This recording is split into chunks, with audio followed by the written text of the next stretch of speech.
Bank manager slaps black woman in front of customers, unaware she's the millionaire that owns the bank.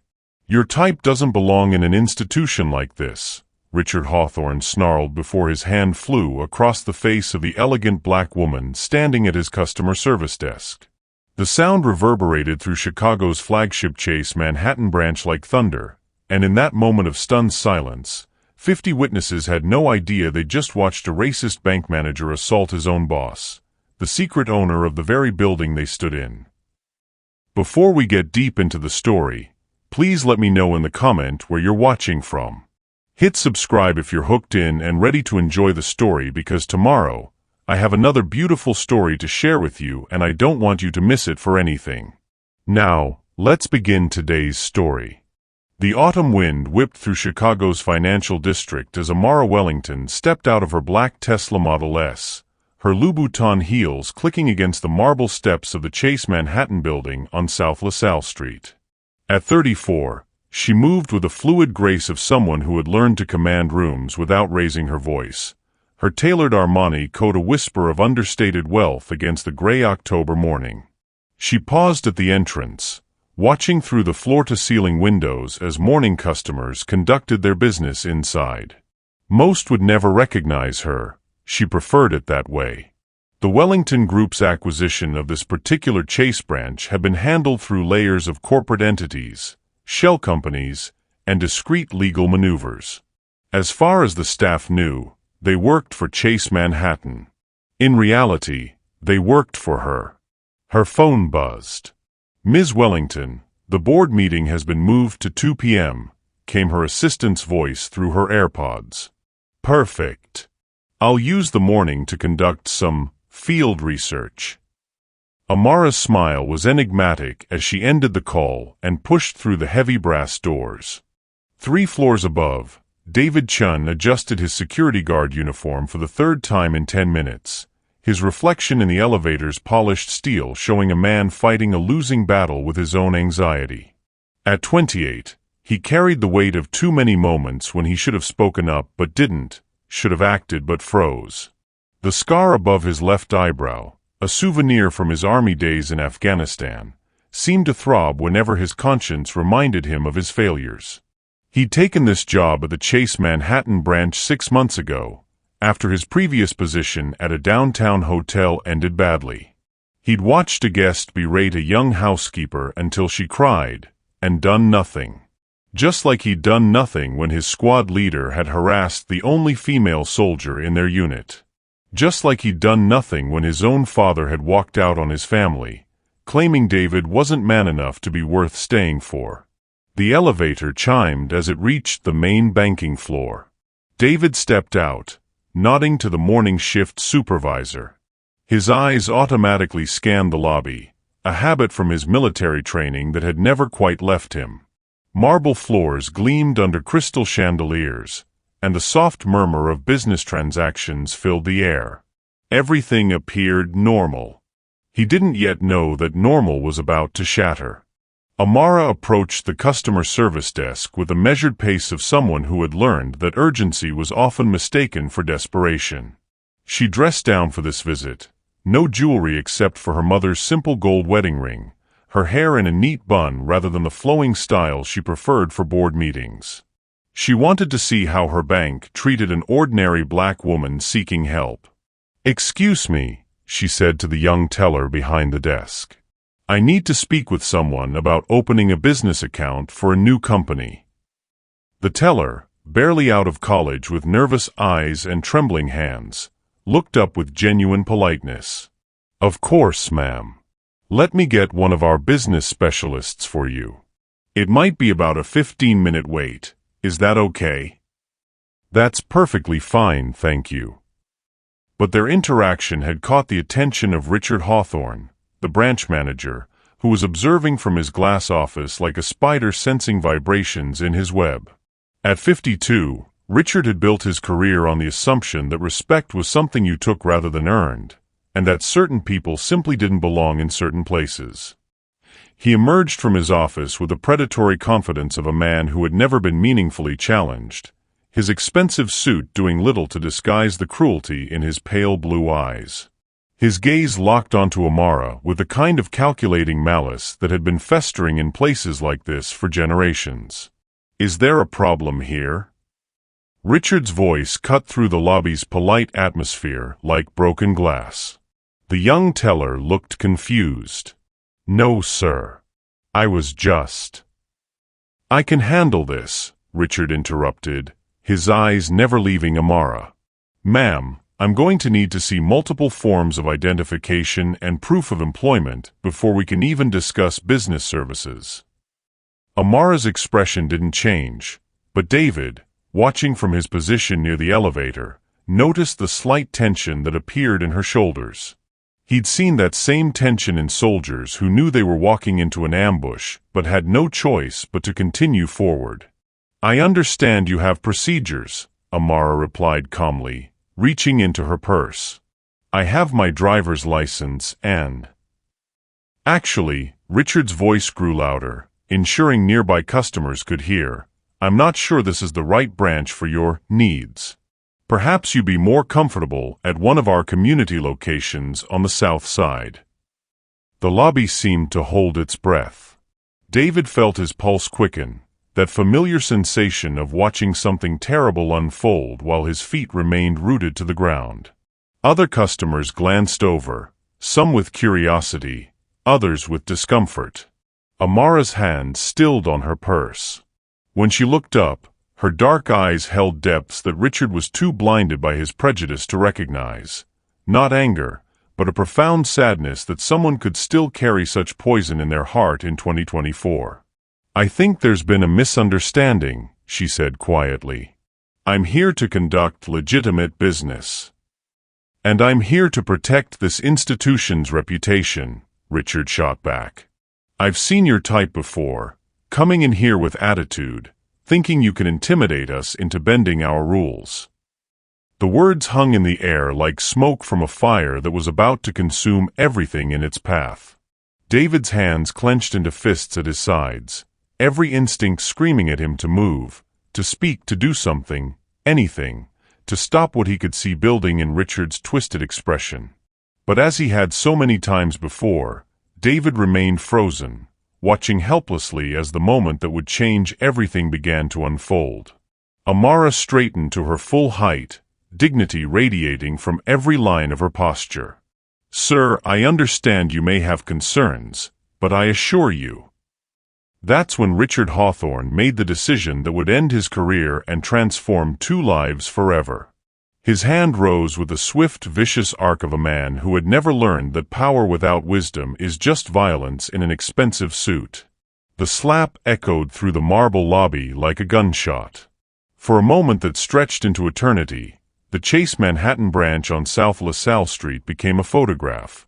Customers frozen mid-transaction, tellers with their hands suspended over keyboards, the ornate clock above the entrance marking 9:47 a.m. as if time itself had decided to bear witness. Amara's head snapped to the side from the force of Richard's blow, her cheek already blooming crimson against her dark skin. But she didn't stumble. She didn't cry out. She stood there with a stillness that was more powerful than any scream, her hand slowly rising to touch the burning skin where his palm had made contact. The sound seemed to reverberate off the polished marble floors, the crystal chandeliers, the portraits of long-dead bank presidents who had never imagined their institution would host such naked cruelty. In the terrible silence that followed, David felt something inside his chest crack open. Not break, but crack the way ice cracks before it gives way to rushing water. "How dare you raise your voice at me in my own bank?" Richard hissed, his face flushed with the righteousness of someone who believed his anger justified anything. "I don't know what ghetto you crawled out of, but you will not bring that attitude into this establishment." Amara turned back to face him, and David saw something in her eyes that made his breath catch. Not the fury Richard expected, not the humiliation he was counting on, but a profound sadness mixed with something that looked almost like pity. When she spoke, her voice was barely above a whisper, but it carried to every corner of the suddenly silent lobby. "Your bank," she repeated, the words soft as silk and sharp as surgical steel. The elderly woman at the next window, Mrs. Patterson, a regular customer who came in every Tuesday to deposit her Social Security check, gasped and dropped her purse. The sound of coins scattering across marble seemed obscenely loud in the stillness. A young father holding his toddler's hand instinctively pulled his child closer, recognizing the moment when the world reveals its uglier truths. David's security training kicked in. Scan for threats, assess the situation, determine response protocol. But this wasn't a robbery or a medical emergency. This was something far more dangerous, a moment when someone's true character was laid bare for everyone to see, and the pretense of civilization cracked like a badly constructed mask. Richard's chest puffed out with the arrogance of a man who had never faced real consequences. Yes, my bank. I've been the manager here for 8 years, and I know exactly how to handle people who think they can intimidate their way into preferential treatment. Richard. The voice came from behind the business desk. Janet Morrison, the assistant manager, her face pale as she stepped forward. Richard, please. Let's just... Stay out of this, Janet, Richard snapped without turning around. Someone needs to teach this woman some respect. That's when Amara did something that no one expected.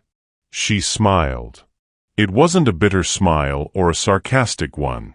It was the smile of someone who had learned, through years of building an empire from nothing, that dignity was something no one could take from you, only something you could choose to give away. You know what, Mr. Hawthorne, she said, her voice gaining strength with each word. You're absolutely right about one thing. Someone does need to learn about respect. She reached into her purse, the same expensive leather bag that Richard had been eyeing with suspicion moments before, and pulled out her phone. Her fingers moved across the screen with the practiced efficiency of someone who made million-dollar decisions before breakfast. Calling the police? Richard scoffed. Go ahead. Let them see how you tried to cause a disturbance in a respectable business. Actually, Amara said, holding the phone to her ear, I'm calling my lawyer. The blood began to drain from Richard's face, but his bravado was a runaway train with no brakes. Your lawyer? Lady, I don't know what kind of legal aid clinic. Marcus? It's Amara Wellington. Yes, I need you to conference in Detective Rivera from Chicago PD's Financial Crimes Unit immediately. Her voice carried the crisp authority of someone accustomed to being obeyed without question. I'm at the Chase Manhattan branch on South LaSalle, and I need both assault charges filed and a full investigation into discriminatory practices initiated within the hour. David watched Richard's face transform through a spectrum of emotions: confusion, then dawning realization, then the kind of panic that comes when someone realizes they've just stepped off a cliff and are waiting to hit the ground. Wellington, Richard whispered, the name falling from his lips like a stone into still water. Around the lobby, phones appeared in customers' hands as if by magic. The young father started recording. Mrs. Patterson fumbled for her iPhone with arthritic fingers, muttering "Lord have mercy" under her breath. The morning light streaming through the floor-to-ceiling windows seemed to spotlight the moment, as if the universe itself wanted to ensure this scene was properly illuminated. That's right, Amara said, ending her call and sliding the phone back into her purse with movements as precise as a surgeon. Wellington. As in Wellington Financial Group. As in the company that acquired this branch and 17 others in the Chicago area 6 months ago. As in your actual employer. The silence that followed was so complete that David could hear his own heartbeat thundering in his ears. He could see the exact moment when Richard's world collapsed. His face went from red to gray to an alarming shade of green, and his hands began to shake as if he were standing in a blizzard instead of a climate-controlled bank lobby. Janet Morrison sank into the nearest chair, her hand pressed to her mouth. The young teller who had originally tried to help Amara looked like she was watching a car accident in slow motion, unable to look away from the carnage. Ma'am, David heard himself say, his voice rusty from disuse in moments like this. He stepped forward, finally breaking free from the paralysis that had held him frozen. "Ma'am, are you all right? Do you need medical attention?" Amara turned to look at him, and David felt the full weight of her gaze, intelligent, assessing, but not unkind. Up close, he could see the red mark on her cheek was already beginning to swell, a physical testament to the violence that had just occurred. "Thank you for asking," she said, and David realized that in all the chaos, he was the first person to show her basic human concern. "I think I'll be fine, but I appreciate your consideration, officer." "Chun. David Chun. And I'm just security, ma'am. But if you need anything, an ice pack, a place to sit, I can help with that." Something shifted in Amara's expression, a softness that hadn't been there before. "Thank you, Mr. Chun. That's very kind." Richard, meanwhile, had begun to hyperventilate. I didn't know. Nobody told me. The acquisition papers never mentioned." "Of course they didn't," Amara replied, her attention shifting back to him with a dispassionate interest of someone studying a particularly unpleasant insect. "Shell companies and holding groups exist for a reason. The question now is what we do about your behavior." The lobby doors opened with a soft chime, and 2 Chicago police officers entered, their presence immediately commanding attention. Behind them came a woman in an expensive suit whom David didn't recognize, but whose bearing suggested she was someone important. "Ms. Wellington," the female officer said, approaching with a respectful demeanor reserved for people whose phone calls get answered on the first ring. "I'm Detective Rivera. We spoke on the phone." "Thank you for coming so quickly," Amara replied, her professionalism intact despite the growing bruise on her face. "As you can see, the assault was witnessed by multiple people, and I believe several customers have video evidence." David found himself stepping closer, not sure why but feeling an overwhelming need to position himself between Amara and any further harm. The military training he'd thought was behind him kicked in: protect the principal, assess the threats, maintain situational awareness. But as he watched Amara handle the situation with grace and steel-spine dignity, he realized she didn't need protection. What she needed, what they all needed, was someone willing to stand up and say that what had happened here was wrong. "Officers," David said, his voice stronger now, "I witnessed the entire incident. Mr. Hawthorne struck Ms. Wellington without provocation. She was simply trying to conduct business." Richard's panicked gaze swung to David like a drowning man reaching for a life preserver. "David, you don't understand the situation." "I understand perfectly," David interrupted, surprising himself with his firmness. "I understand that you assaulted a customer based on racial prejudice, and I understand that I should have stopped you before you had the chance." The admission hung in the air between them, David's acknowledgement of his own failure to act sooner, but also his commitment to not fail again. Amara's eyes met his across the lobby, and in that moment, something passed between them, recognition, perhaps, or the beginning of understanding. Outside, more police cars were arriving, their red and blue lights painting the marble walls in shifting colors. News vans wouldn't be far behind. In the age of social media, this kind of story traveled faster than light. But inside the lobby of the Chase Manhattan branch, time moved differently. It moved like the moment between lightning and thunder, full of potential and electric with the promise of change. Richard Hawthorne was about to learn that actions have consequences. David Chun was about to discover what it felt like to finally do the right thing. And Amara Wellington was about to realize that sometimes justice comes not through revenge, but through the unexpected kindness of strangers who choose to see your humanity when others refuse to acknowledge it exists.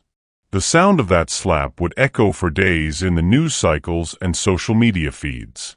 But for the two people whose eyes met across a marble lobby in downtown Chicago, it would echo for the rest of their lives, not as a sound of violence, but as the moment when their real story began. The police station on West Harrison Street felt like a pressure cooker as Detective Maria Santos reviewed the incident reports from 3 different witnesses. The fluorescent lights hummed overhead, casting harsh shadows across the small conference room where Amara sat with perfect posture, her hands folded in her lap like she was attending a board meeting rather than giving a statement about being assaulted. David paced near the window, his security uniform rumpled from the chaos at the bank. Every few seconds, his eyes would drift to Amara, studying the way she held herself together with such grace it almost hurt to watch. He'd seen soldiers crumble under less pressure, yet here she sat, composed and dignified, as if Richard Hawthorne's hand hadn't left a red mark across her cheek that was still visible 2 hours later. "Mr. Chun, we're going to need you to stay until we can get a full statement from you as the primary witness," Detective Santos said, closing her notepad. "Ms. Wellington, the district attorney's office wants to review the security footage before deciding on charges. Neither of you can leave until we get this sorted out." Amara nodded once. "I understand." David stopped pacing. "How long are we talking about?" "Could be several hours. The DA is in court until 4, and then she'll need time to review everything." Detective Santos gathered her files. "There's coffee in the break room down the hall. Try to make yourselves comfortable." The door clicked shut, leaving them alone in the small room with its beige walls and the persistent hum of fluorescent lighting. The silence stretched between them like a taut wire, filled with all the words neither had spoken since the moment David had finally found his voice and called 911. Amara spoke first, her voice soft but steady. "You didn't have to do that." "Yes, I did." David's response came quicker than he expected, surprising them both. He turned from the window to face her. "I should have done it sooner." Before he. His jaw clenched. "I'm sorry I didn't move faster." "You moved when it mattered." She studied his face, noting the way his hands trembled slightly at his sides. "That's more than most people would have done." David let out a bitter laugh. "Most people haven't spent their whole lives being cowards." The word hung in the air between them, raw and self-inflicting. Amara tilted her head, seeing something in his posture that reminded her of wounded animals she'd encountered during her childhood visits to her grandmother's farm in rural Mississippi. "Is that what you think you are?" she asked quietly. He slumped into the chair across from her, suddenly looking younger than his 28 years. "I know what I am. I've got a lifetime of evidence." The fluorescent light above them flickered, casting intermittent shadows across the table. Outside, Chicago traffic hummed past the police station, a reminder that the world kept moving even when individual lives felt frozen in amber. "Tell me about the evidence," Amara said. David looked up sharply. "Why?" "Because we're trapped in this room together for the next several hours, and I'd rather know something real about the man who finally stood up for me when no one else would." Her voice carried a gentle command that made it impossible to refuse. "Besides, I have a feeling your evidence might not be as damning as you think." For a long moment, David just stared at her. The mark on her cheek had faded to a pale pink, but he could still see the exact spot where Richard's palm had connected. The image would probably haunt him for months, along with all the other moments when he'd failed to act. "Afghanistan," he said finally. 2018. "There was this sergeant in my unit, Tony Rodriguez. Good soldier, but he had it out for our medic, Lisa Park. She was the only woman in our squad, and he made her life hell. Comments about how women didn't belong in combat, accidentally scheduling her for the worst details, that kind of thing." Amara listened without interruption, her dark eyes focused entirely on his face. One day, he cornered her in the supply tent. Started getting physical, not hitting, but grabbing her arm, getting in her face, threatening to make her life even worse if she reported him. David's voice grew quieter. I was right outside. I could hear everything. She was asking him to stop, and I could tell she was scared. What did you do? Nothing. The word came out like a confession. I told myself it wasn't my business, that she was tough enough to handle it herself, that I'd probably just make things worse if I got involved. He looked down at his hands. The next day, she requested a transfer to another unit. Never saw her again. And you've been carrying that guilt ever since. It wasn't a question. David nodded anyway. When I got out of the army, I took a job as security at a hotel downtown. 6 months ago, I watched a guest scream at this young housekeeper, couldn't have been more than 19, until she was crying. Called her stupid, worthless, threatened to get her fired over some towels that weren't folded right. His voice cracked slightly. And again, I did nothing. Just stood there and watched. Amara was quiet for a long moment, processing his words. When she finally spoke, her voice held no judgment, only understanding. So when you saw Richard raise his hand to me, you saw all those other moments. Every single one. David met her eyes. But this time, something broke inside me. I couldn't be that person again. I couldn't watch someone hurt you and do nothing. The room fell silent except for the distant sound of phones ringing in other offices. Amara reached across the table, her fingers brushing against his hand. "David," she said softly, "do you know what I see when I look at you?" He shook his head. "I see a man who learned from his mistakes, who found his courage when someone needed it most." Her smile was gentle but fierce. "That's not cowardice. That's growth." Outside the conference room window, the Chicago skyline stretched toward Lake Michigan, two lives intertwining in ways neither could have imagined that morning. The police station's fluorescent lights hummed overhead like angry insects as Amara sat across from Detective Maria Santos in interview room 3. 4 hours had passed since the incident, and the adrenaline had finally worn off, leaving her feeling exposed and raw. David sat in the chair beside her, close enough that she could smell the faint scent of his cologne, something clean and understated that reminded her of rain on concrete. "Ms. Wellington," Detective Santos said, reviewing her notes, "I need you to walk me through your relationship with Mr. Hawthorne again. Had you two interacted before today?"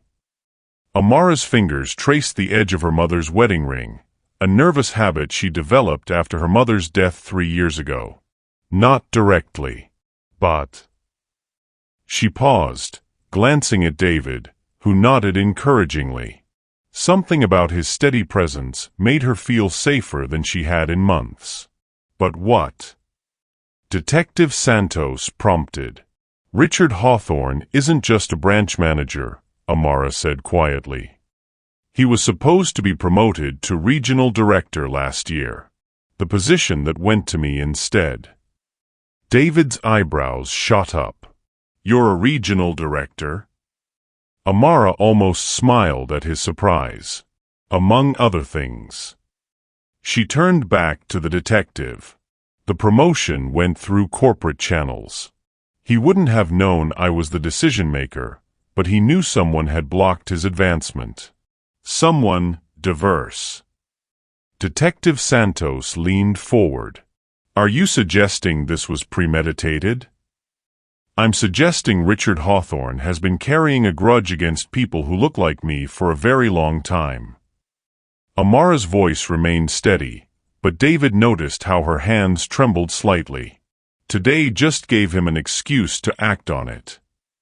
The detective excused herself to make some calls, leaving them alone in the sterile room.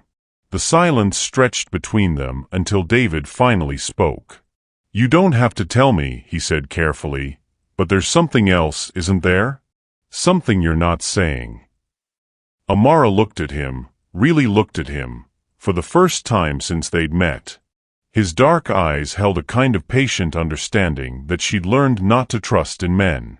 But here, in this awful room after the worst day she'd had in years, she found herself wanting to trust him anyway.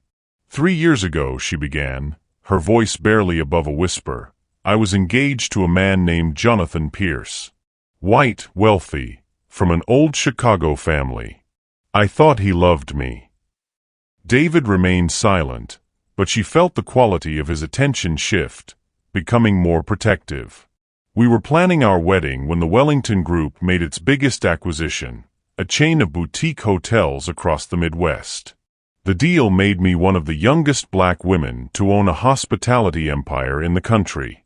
Jonathan was proud of me, or so I thought. She stood and walked to the small window that looked out onto the Chicago skyline. 2 weeks before our wedding, I found him in bed with his secretary, a blonde woman who looked like she'd stepped out of a country club catalog. When I confronted him, he said. She stopped, her breath catching. You don't have to, David started. He said he could never actually marry someone like me. That I was fine for dating, exciting even, but his family would never accept a black woman as his wife. He'd been planning to break up with me after the honeymoon and keep the secretary as his real relationship. David felt anger bloom hot in his chest, not the paralyzing fear he usually experienced, but clean, protective rage. Jesus, Amara. The worst part wasn't even the betrayal, she continued, still facing the window. It was realizing that some part of me had always been waiting for it. My success, my money, my education, none of it mattered. To him, I was always going to be just another black woman who didn't know her place. She turned back to face him, and David saw tears threatening at the corners of her eyes. That's why today hurt so much. Richard looked at me and saw the same thing Jonathan did, someone who needed to be put in her place. David stood slowly, his movements deliberate and careful. Can I tell you something? She nodded. My father left when I was 12, David said, his voice rough with old pain. But before he left, he made sure I knew exactly why. Said I was weak. Said I'd never be man enough to protect anyone who mattered. Said I'd spend my whole life watching bad things happen to good people and doing nothing about it. Amara's expression softened. David. He was right, mostly. I've been proving him right for 16 years. In the army, I watched a good soldier get harassed until she requested a transfer. At my last job, I watched a manager humiliate staff and told myself it wasn't my problem. Today, I almost watched Richard Hawthorne assault you and did nothing. He moved closer, but stopped just outside her personal space. But something happened when I heard that slap. Something broke open inside me, and I realized I was tired of being the man my father said I was. What are you saying? I'm saying that maybe we've both been hiding from who we really are because people told us we weren't good enough. Maybe it's time to stop hiding. Before she could respond, Detective Santos returned with a thick folder and a grim expression. Ms. Wellington, we've been digging into Mr. Hawthorne's background. There have been 7 complaints filed against him in the past 2 years, all from minority customers. None were pursued because witnesses were reluctant to come forward. David and Amara exchanged a look. What does that mean for today? Amara asked. It means this isn't going to trial, Detective Santos said. The bank's corporate office is already talking plea deal. They want this to disappear quietly. And if I don't want it to disappear quietly? The detective smiled grimly. Then Mr. Hawthorne is going to learn what it feels like to be held accountable by someone with more power than him. As they prepared to leave the station, David touched Amara's elbow gently. The things those men said about you, Jonathan and Richard, they were lies. You know that, right?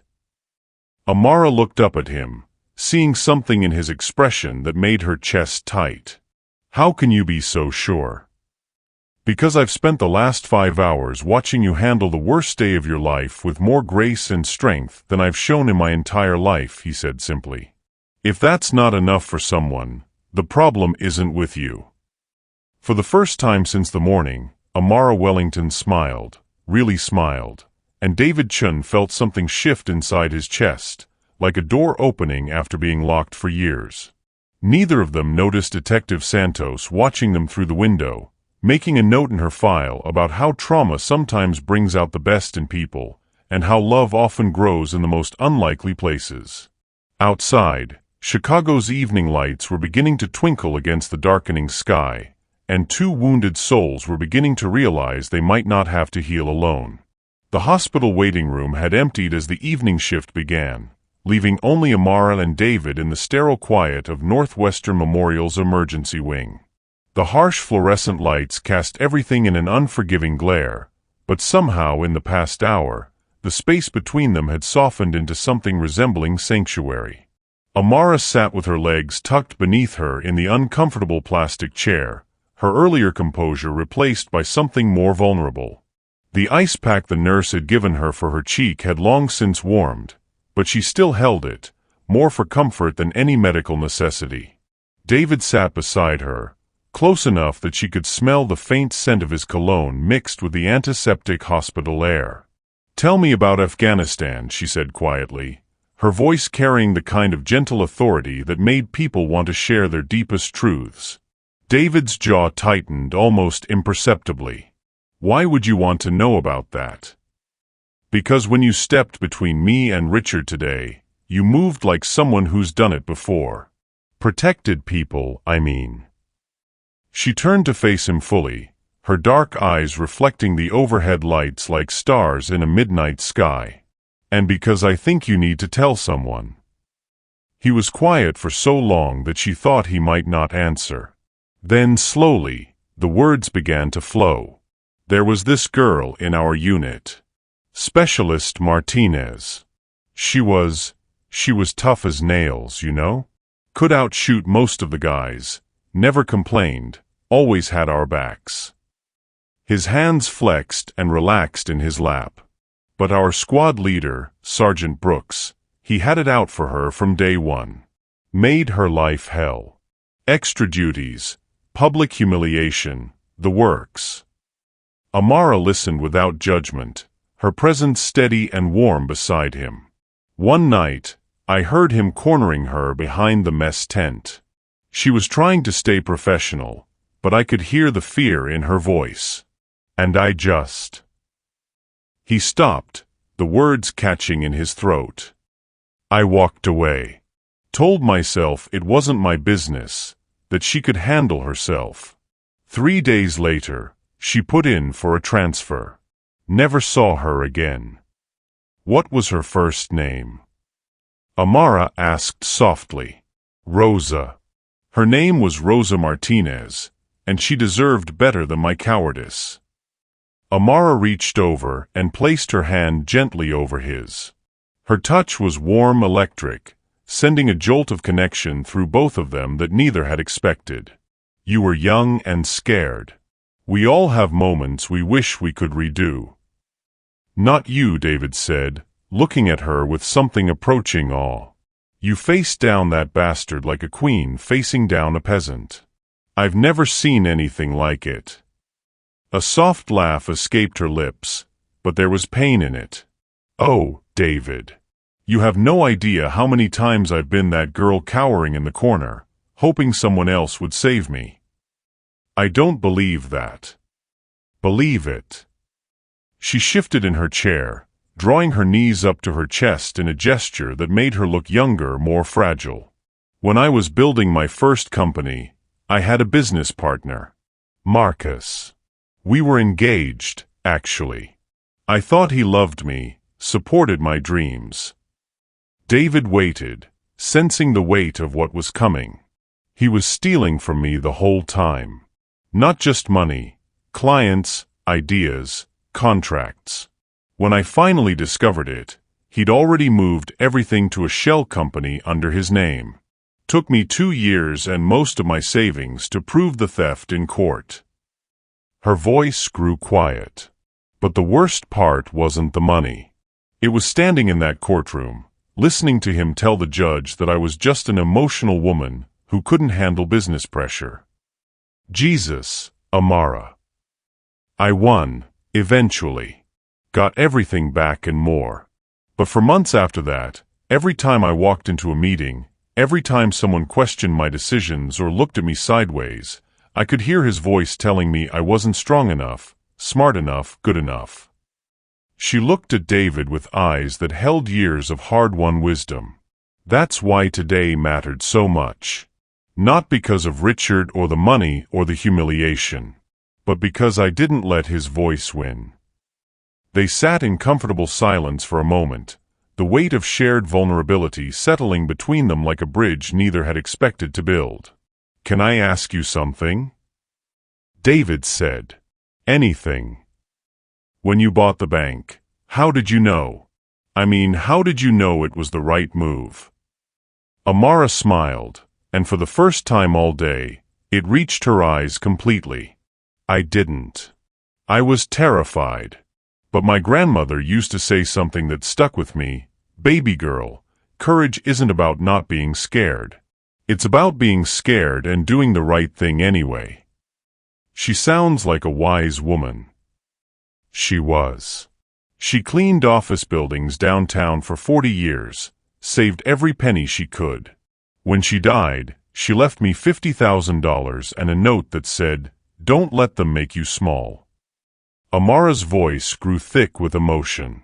"I think about her every time I make a big decision. What would make her proud?" David felt something shift inside his chest, a warming sensation that spread through him like sunlight breaking through storm clouds. "She'd be proud of today, of how you handled everything. And Rosa would be proud of you. You found your courage when it counted." Before he could overthink it, David reached up and gently brushed a strand of hair from Amara's face. She didn't pull away. Instead, she leaned into his touch, her eyes fluttering closed for just a moment. "I feel like I've been waiting my whole life to meet someone like you," he whispered. "Someone like me? Someone who sees the best in people, even when they can't see it themselves." When Amara opened her eyes, they were bright with unshed tears. "David, The waiting room doors burst open, and Detective Morrison strode in with a grim expression that shattered their intimate moment like glass hitting concrete. "Ms. Wellington, Mr. Chun. I'm afraid we need to talk. There's been a development in the case, and I think you both need to know about it before tomorrow's hearing." The sanctuary they'd built in the sterile hospital waiting room suddenly felt as fragile as everything else in their rapidly changing world. The coffee in Amara's hands had gone cold hours ago, but she clutched the ceramic mug like an anchor as she stood in her penthouse apartment overlooking Lake Michigan. The Chicago skyline glittered beyond the floor-to-ceiling windows, a constellation of lights that usually brought her peace. Tonight, they felt like 1,000 judging eyes. Her phone buzzed for the 15th time in the past hour. David's name flashed on the screen again, followed by another text. "Please, Amara. Let me explain. It's not what you think." She turned the phone face down on her marble countertop, the sound echoing through the vast silence of her home. The irony wasn't lost on her. She owned a bank worth hundreds of millions, commanded boardrooms full of powerful men, had built an empire from nothing. Yet here she stood, brought low by the same poison that had been destroying her ability to trust for years. The manila envelope sat on her kitchen island like a venomous snake, its contents spread across the granite surface. Bank statements. Transaction records. David's financial information, delivered by her head of security just 3 hours after she'd left the police station feeling lighter than she had in years. David Chun. Account holder since March 2023. Recent deposits: $15,000 from Hawthorne Consulting, LLC. $10,000 from Metropolitan Legal Services. $8,500 from Chicago Tribune Media Group. The numbers swam before her eyes, each digit a small betrayal that added up to something devastating. She'd seen this pattern before: journalists paying for inside information, lawyers buying testimony, corrupt officials selling their integrity piece by piece. "Stupid," she whispered to her reflection in the dark window. "So goddamn stupid." She should have known better. Should have remembered that every person who'd gotten close to her in the past 5 years had wanted something. Her college boyfriend who'd sold their private photos to a gossip blog. Her former business partner who'd leaked merger details to competitors. Even her own cousin, who'd tried to manipulate their grandmother's will to steal the seed money that had started Wellington Group. The sound of her doorbell cut through her spiraling thoughts. She ignored it, just as she'd ignored the 3 previous times it had rung. But then came the voice through her intercom system, raw and desperate in a way that made her chest tighten. "Amara, please. I know you're up there. I know you think you know what those papers mean, but you're wrong." David's voice cracked on the last word, and despite everything, her hand moved toward the intercom button before she caught herself. She pressed her forehead against the cool glass instead.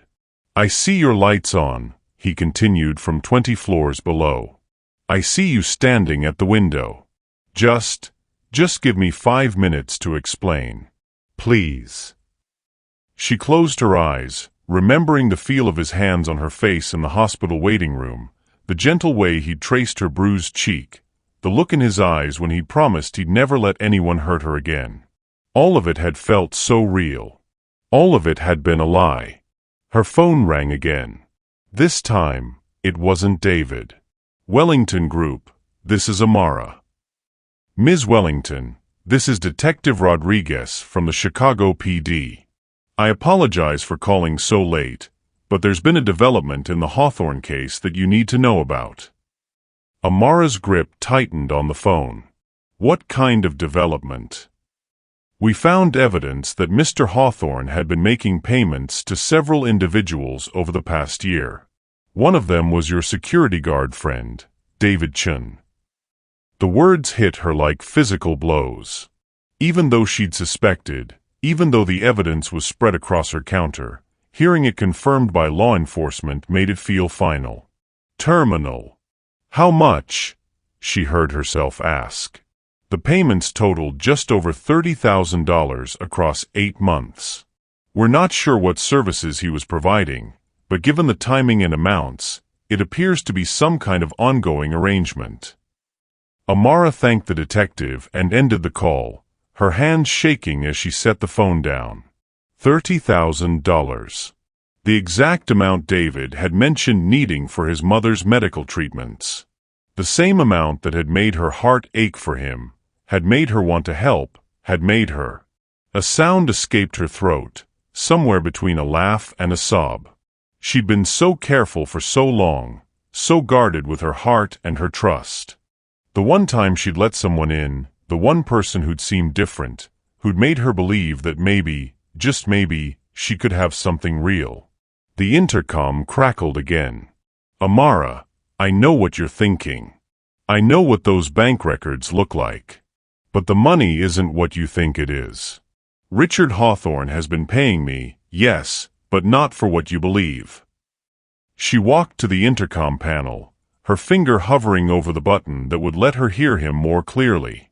Part of her wanted to believe there was some explanation, some twist that would make this nightmare make sense. But she'd been down this road before, had made excuses for people who'd ultimately disappointed her. "He paid me to keep quiet," David's voice continued, fainter now as he stepped away from the building's entrance. "About what I saw him do to other customers. Other women. Black women who came in just like you did, who left humiliated and defeated because I was too much of a coward to speak up." Amara's finger stilled on the button. "I took his money because I needed it for my mother's treatments, and I told myself I'd find another way to help. That I'd document everything and eventually find the courage to report him. But every month that went by, every payment I accepted, I became more complicit, more trapped." The words were muffled now, barely audible through the intercom system, but she could hear the pain in his voice, the self-loathing that matched her own. "I was going to give it all back," he said. "Every penny. I was going to testify against him whether you asked me to or not, because watching what he did to you, seeing the way you handled his cruelty with such grace, it made me realize that some things are worth more than money, worth more than fear." Amara pressed her palm against the intercom panel, as if she could somehow reach through the metal and glass to touch the truth of his words. But trust, once shattered, wasn't something that could be rebuilt with explanations alone. "I love you," David's voice was barely a whisper now. "I know I don't have the right to say that anymore. I know I don't deserve forgiveness. But I need you to know that every moment we shared, every word I spoke to you, every time I touched your face or held your hand, none of that was fake. None of that was part of whatever arrangement you think I had with Richard." The intercom fell silent. Amara stood motionless for long minutes, waiting for his voice to return, for him to keep fighting for her for them. But when she finally looked down at the street below, he was gone. She returned to the kitchen island, staring at the damning financial records spread across its surface. The numbers hadn't changed. The payments were real. The timeline was clear. David had been taking money from Richard Hawthorne for months, money that came with the understanding that certain things would remain unseen, unreported. But as she studied the dates more closely, something didn't add up. The first payment was dated March 15, 2023. The last one was September 30, 2024, more than 3 weeks before the incident at the bank. If David had been actively working with Richard, wouldn't the payments have continued? Wouldn't there be a bonus for setting up today's confrontation? Her phone buzzed with a text from an unknown number. "Check your email. You deserve the whole truth. D." Against her better judgment, she opened her laptop and navigated to her personal email. A message from David's account contained a single attachment, a video file dated today, time-stamped just hours before she'd walked into the bank. She hesitated, her cursor hovering over the attachment. Opening it would mean giving him another chance to hurt her. But not opening it would mean living with the uncertainty forever, wondering if she'd been wrong about everything. The video player opened to reveal David sitting in what looked like his apartment, his face drawn and exhausted. He was speaking directly to the camera, his hands clasped tightly in his lap.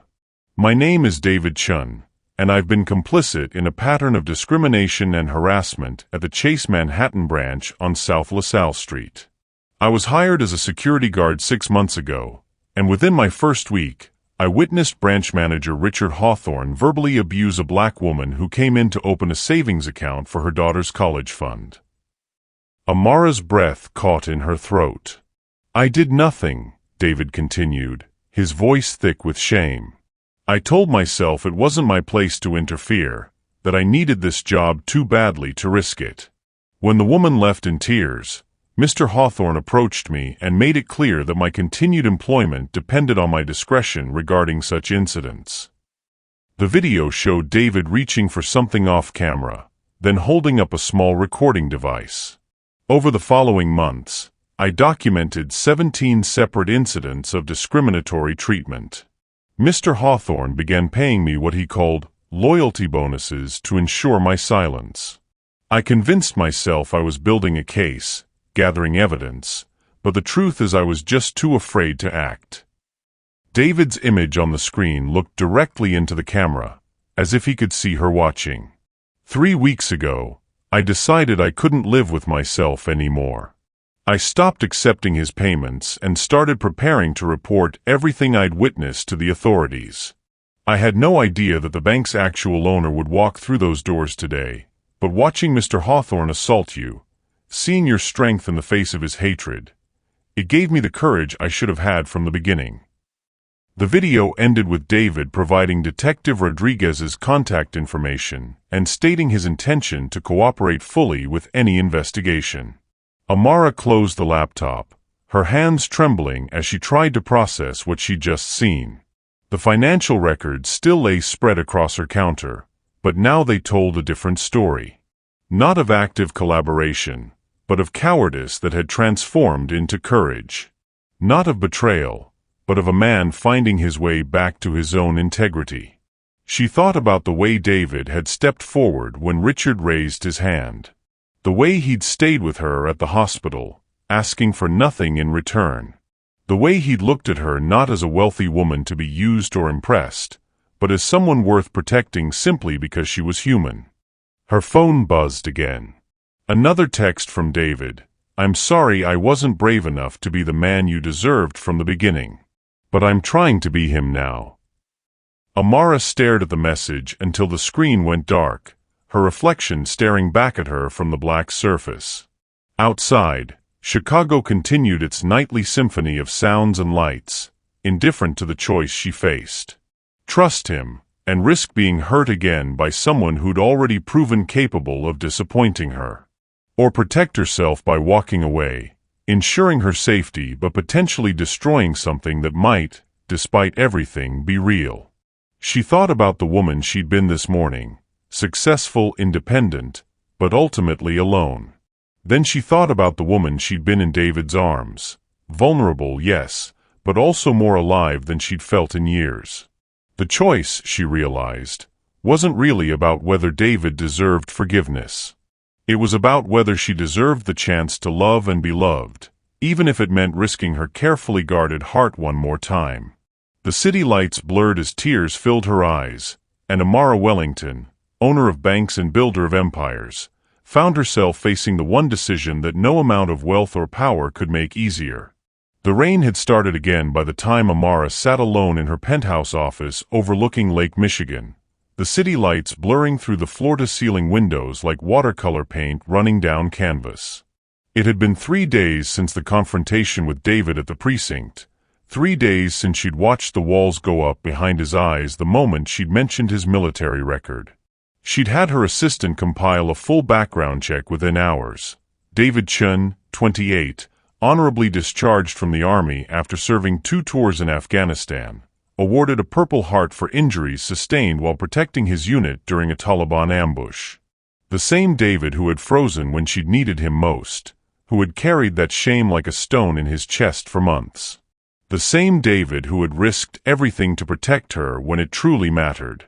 Her phone buzzed against the mahogany desk. Another text from her assistant. "Board wants to know if you're pressing charges against David Chun for assault on Richard Hawthorne.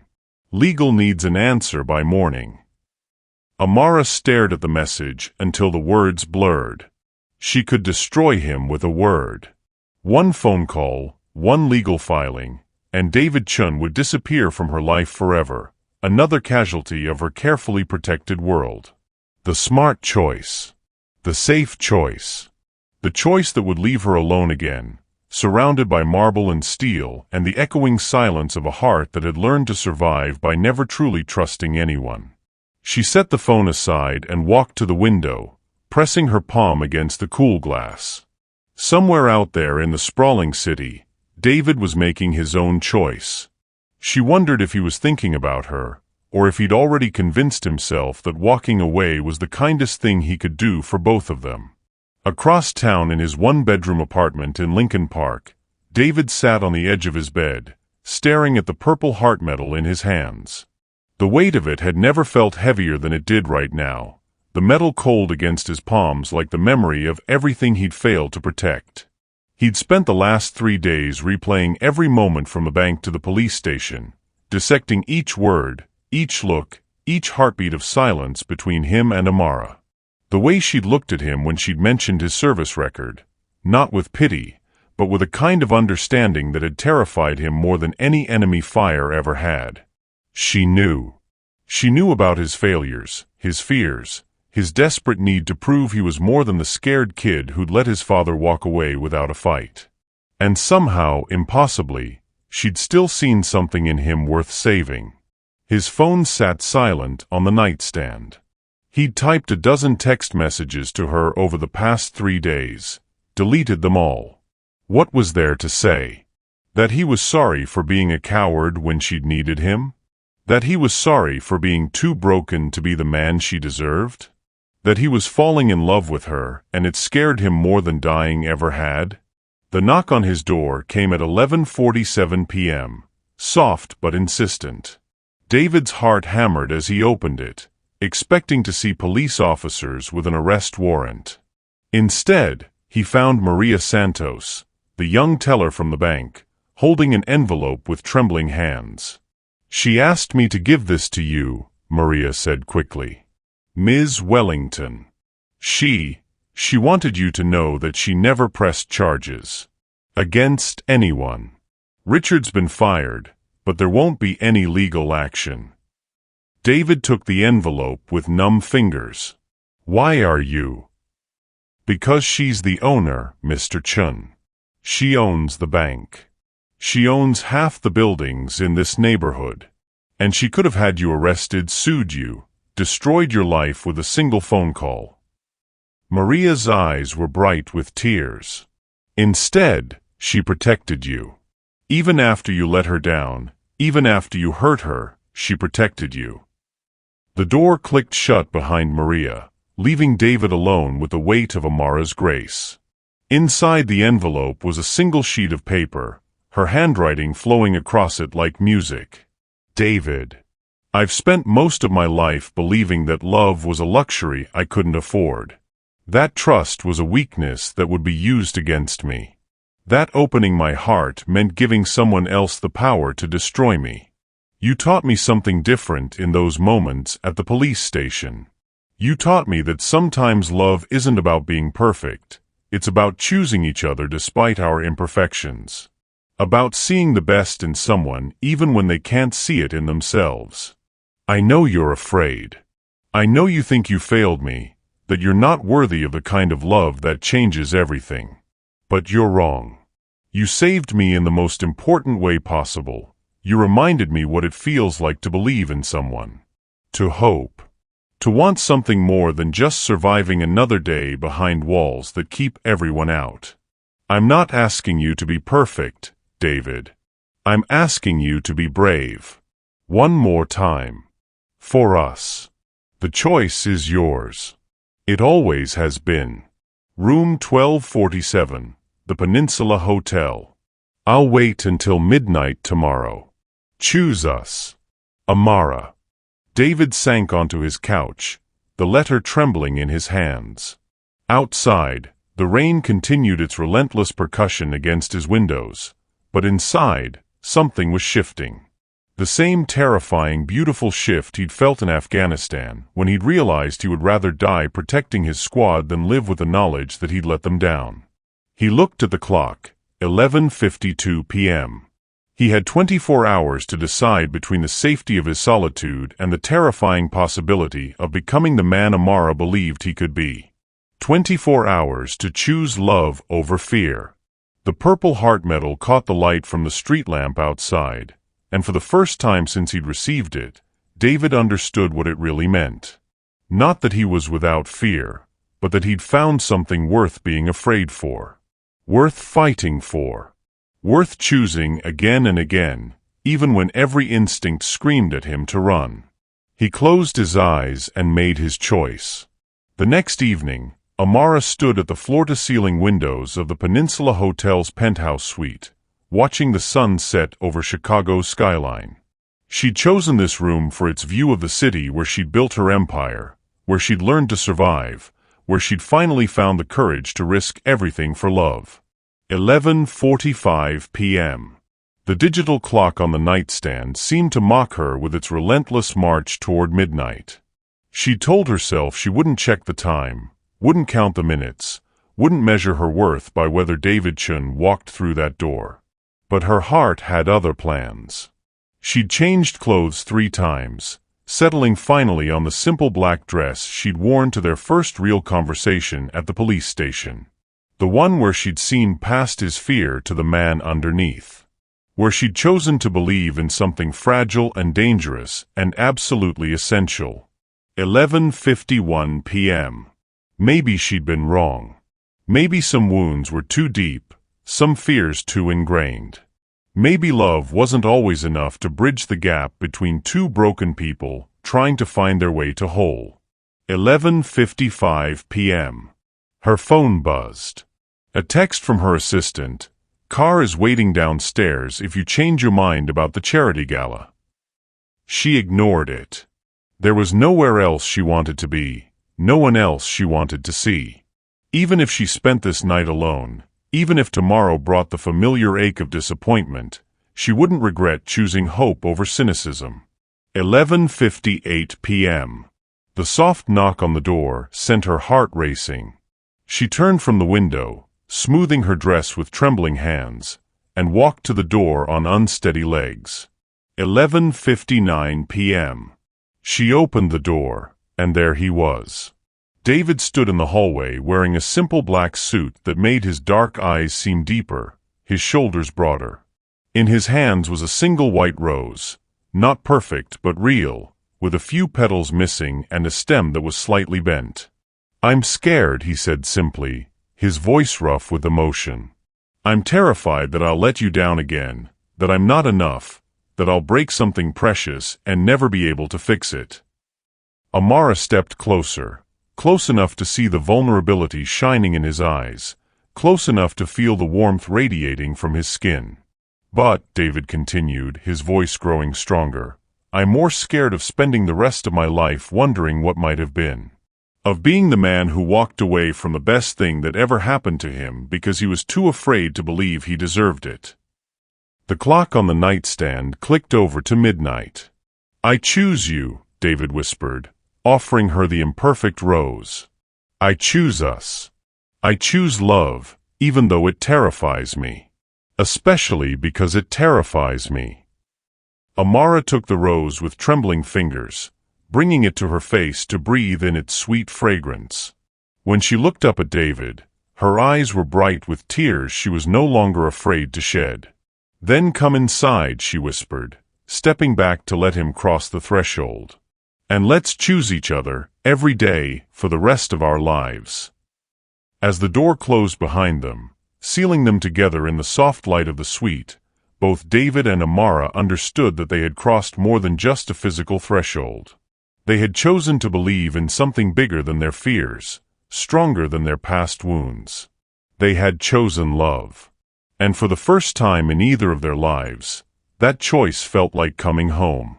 6 months later, the spring sun streamed through the floor-to-ceiling windows of the renovated Chase Manhattan branch, now officially renamed Wellington Financial Center. The marble floors gleamed brighter, the atmosphere warmer, and every employee wore genuine smiles that came from working for someone who valued their dignity as much as their productivity. Amara stood in what had once been Richard Hawthorne's glass office, now transformed into a community meeting space where local entrepreneurs could pitch their dreams to microloan committees. She wore a flowing emerald dress that caught the light as she moved, her natural hair styled in elegant locks that framed her radiant face. The nervous energy that had once armored her heart had been replaced by something far more powerful, the confident vulnerability of a woman who had learned to love fearlessly. "The community outreach numbers are incredible," David said, approaching with a tablet in his hands and that crooked smile that still made her pulse quicken. He'd traded his security uniform for a tailored navy suit. His new role as Director of Community Relations suited him perfectly. The scar above his eyebrow had faded, but more importantly, the weight he'd carried in his shoulders had lifted entirely. "When you treat people with dignity, they flourish," Amara replied, accepting the tablet but letting her fingers linger against his. "It's not complicated mathematics." Their relationship had bloomed slowly, built on a foundation of shared trauma, transformed into shared purpose. David had been the first person to see her not as the successful businesswoman or the victim of that awful day, but simply as Amara, a woman who deserved to be protected, cherished, and loved without condition. "The Chicago Tribune wants another interview about the bank's transformation," David continued, but his professional update was interrupted by the sight of something that made both their hearts swell. Through the window, they watched as Maria Gonzalez, a young single mother who'd been denied a loan by Richard's regime, signed papers for her new food truck business.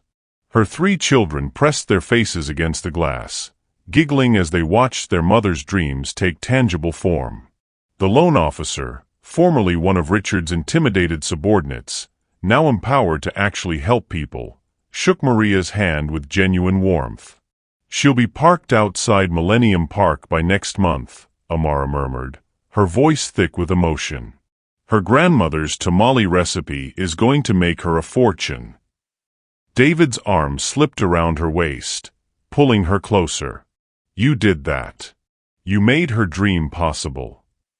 "We did that," she corrected, leaning into his strength. "I never could have rebuilt this place without you." The criminal case against Richard had been swift and decisive. The security footage, combined with testimony from multiple witnesses and David's courageous statement, had resulted in assault charges, civil rights violations, and immediate termination. Richard's assets, including his suburban mansion and luxury cars, had been seized to pay the settlement. He now worked at a gas station in Rockford, his banking career permanently destroyed. But more importantly, the incident had sparked a citywide conversation about dignity, respect, and the kind of community Chicago wanted to be. Amara's decision to transform the bank rather than simply fire everyone had become a model for other businesses, proving that justice didn't require destruction. Sometimes it required reconstruction. "Ms. Wellington?" A soft voice interrupted their moment. They turned to see Sarah Kim, the young teller who'd been working that terrible day, approaching with a nervous smile. "The new employee orientation is ready to begin." Sarah had been promoted to assistant branch manager, her natural empathy and quick thinking during the crisis revealing leadership qualities that Richard's toxic environment had suppressed. She'd become one of Amara's most trusted allies in transforming the bank's culture. "Thank you, Sarah. We'll be right there." Amara squeezed David's hand. "Ready to welcome our new family members." The orientation room buzzed with excited chatter as 12 new employees, diverse in background, united in their commitment to serving the community with dignity, waited to begin their Wellington Financial Center journey. Among them was Marcus Thompson, a recent business school graduate whose grandfather had been denied a loan from this very bank in 1967. History, Amara thought, had a beautiful way of completing its circles. "Welcome to Wellington Financial," Amara began, her voice carrying the warmth of someone who had learned that true power came from lifting others up. "You're not just employees here, you're guardians of people's dreams." She caught David's eye across the room, and he nodded encouragingly. They'd written this orientation together, weaving in lessons learned from that awful day and the beautiful months that followed. 6 months ago, this bank was a place where judgment lived alongside numbers, where assumptions masqueraded as policy. Today, it's a place where every person who walks through our doors, regardless of their appearance, their accent, their zip code, or their bank balance, will be treated with the dignity they deserve. What does it mean to you to be truly seen and valued for who you are? Share a moment when someone's faith in you changed everything. As the orientation continued, David found himself reflecting on the profound transformation in both their lives. The man who had once frozen in moments of injustice now led community workshops on bystander intervention. The woman who had closed her heart after betrayal now opened it wider each day, trusting in love's power to heal even the deepest wounds. Their engagement had been announced last month, a quiet moment in David's grandmother's garden in Chinatown, with only the cherry blossoms as witnesses. The ring was simple, elegant, chosen not for its cost but for its meaning, a circle unbroken, love without end. The ceremony would take place in Millennium Park next spring, with Maria's food truck catering and every employee of Wellington Financial Center invited. It would be a celebration not just of their love, but of the community they'd built together. A community where dignity wasn't negotiable and where every person's dreams mattered. As the new employees filed out, chattering excitedly about their new beginning, Amara and David stood alone in the room where it all started. The late afternoon sun painted everything golden, and somewhere in the distance, Chicago hummed with the energy of 8 million dreams in motion. Do you ever wonder what would have happened if Richard hadn't been so consumed by his hatred? David asked, his arms encircling her from behind. Amara leaned back against his chest, feeling the steady beat of his heart. Then I never would have met the man who showed me that love isn't just possible after betrayal, it's more beautiful because of what we've survived. She turned in his arms, her hands framing his face. He thought he was destroying me that day. Instead, he led me straight to you. Their kiss was soft, filled with promise and the quiet confidence of two people who had learned that the strongest foundations are built not on perfection, but on the courage to rise together after falling apart. Outside, Chicago continued its ancient dance of ambition and hope, but inside Wellington Financial Center, two hearts beat in perfect rhythm, proof that sometimes the worst moments of our lives are just the universe's way of clearing space for the best ones to begin. The bronze plaque by the entrance, installed just last week, caught the dying light. Wellington Financial Center, where every dream deserves dignity, founded on the belief that justice and love are not opposing forces, but partners in transformation. And in the reflection of the glass doors, two silhouettes merged into one, writing the final chapter of a story that began with hatred but ended with hope, a love story for the ages, born from the ashes of one man's prejudice and nurtured by two hearts brave enough to believe in tomorrow. Thank you for watching this story to the end. If you love this story, you will surely enjoy the next one.